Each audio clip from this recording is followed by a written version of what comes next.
Hello everyone, welcome to the third episode of Gypsy Jazz for Bluegrass Pickers. If you haven't seen the first or the second episode, stop what you're doing, go see those videos first, because this video continues where we left off in episode 2. So those links, or the links for those videos, are under this video. Go check them out. So in the first video we were exploring lines to play on minor swing with our first finger situated around the 5th fret, with an A under our first finger. And the second video we were exploring lines around the 8th fret with a C under our first finger. And now we're going to explore some lines with our first finger situated around the 12th fret. There's an E right here. Okay, so I have selected some lines on the 3 chords, A minor, D minor, E7. So we're going to start with A minor, the descending line. 1, 2, 3, 4.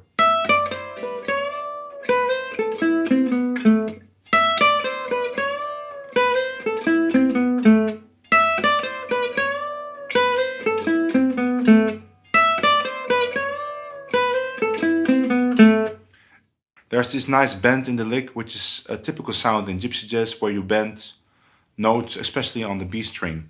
So I'm bending up from a C sharp to a D, but quite quickly, so you don't really hear the C sharp. But then I bend back the string back very slowly, right before I go to the next note. So you hear this.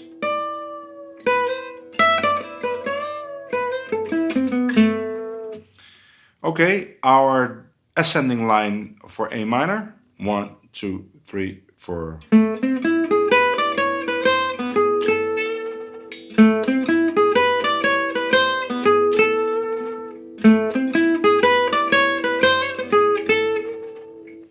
And you can play a slight variation with the triplets and a different ending like this. 1, 2, 3, 4.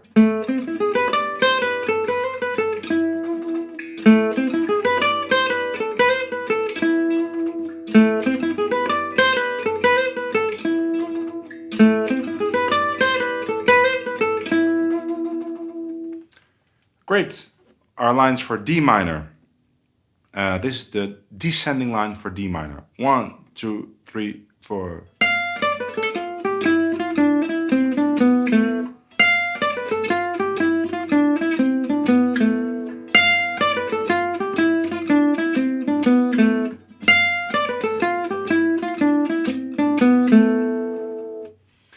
And our ascending line. 1, 2, 3, 4.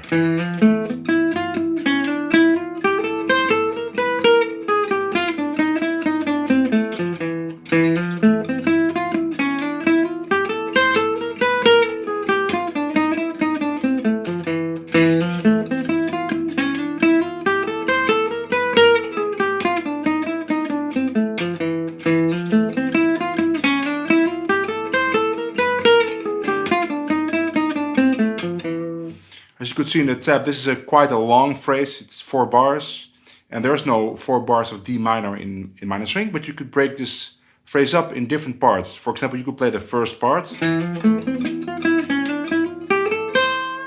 or you could start here at the C sharp to the D. 1, 2, 3, 4. Or you could start on the F. This is the ending of the lick. 1, 2, 3, 4. On the upbeat. 3, 4, 1.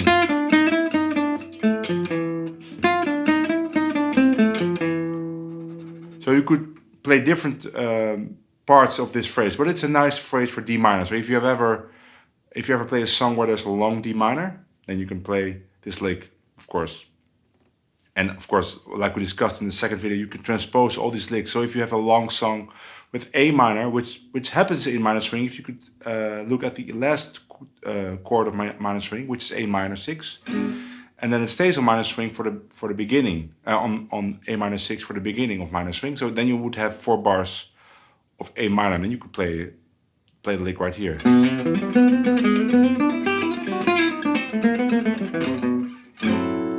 Okay, so now these are our 2 phrases for D minor. Let's look at our phrases for E7. This is our descending phrase or lick. 1, 2, 3, 4.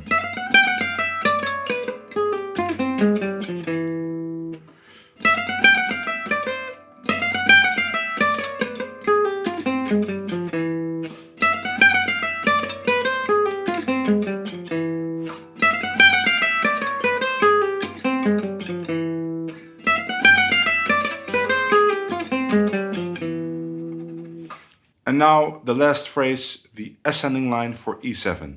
1, 2, 3, 4.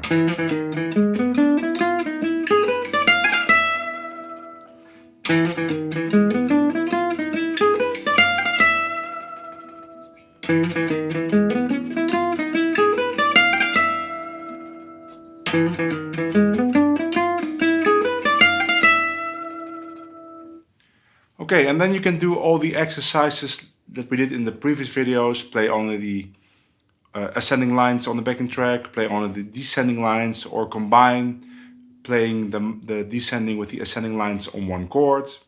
Exactly the same like in the previous videos. I'm now just going to play a couple of choruses of minor swing and play only these 6 or it's actually 7 phrases and see how that sounds. With no plan, I'm just going to play the phrases as they come.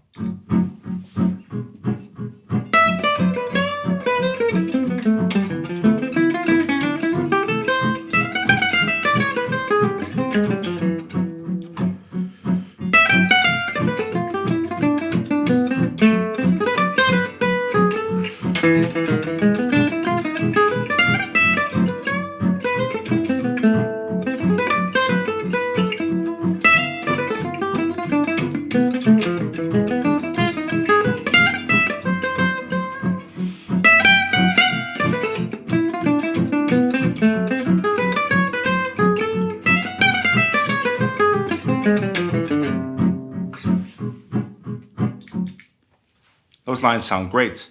So, and then the last part is combining all the lines. So now I'm gonna play, or I'm gonna play a solo with all the lines from this video and the previous video. Or maybe not, maybe I'll skip some lines. Probably not possible to play all the lines.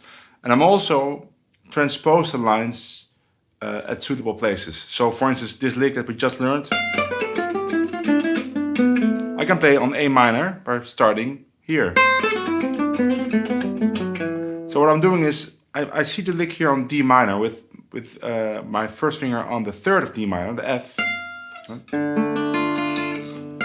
So I can also play this lick starting on the 3rd of A minor, on the C. And then the fingering stays the same, everything stays the same. That's one of the powerful things of the guitar. You can easily transpose phrases if you don't use open strings, which of course you do in Bluegrass. That's why you use a capo, so you can still play the same phrases. But if you don't play open strings, like most of the licks in Gypsy Jazz or jazz, you can easily transpose it. Another example would be, let me see, this line, or I already said it, but I could play it in A minor right here.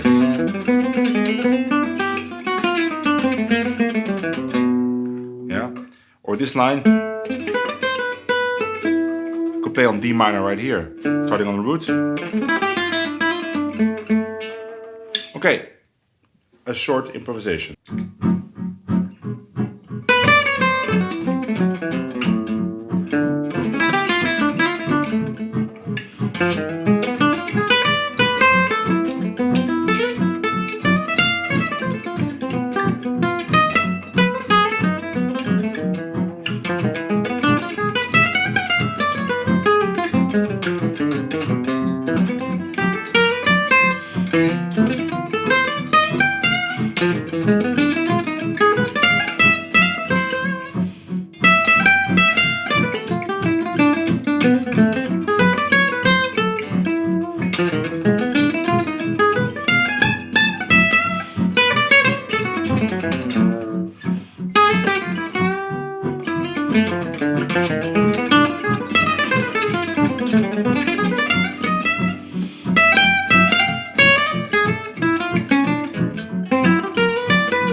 like that.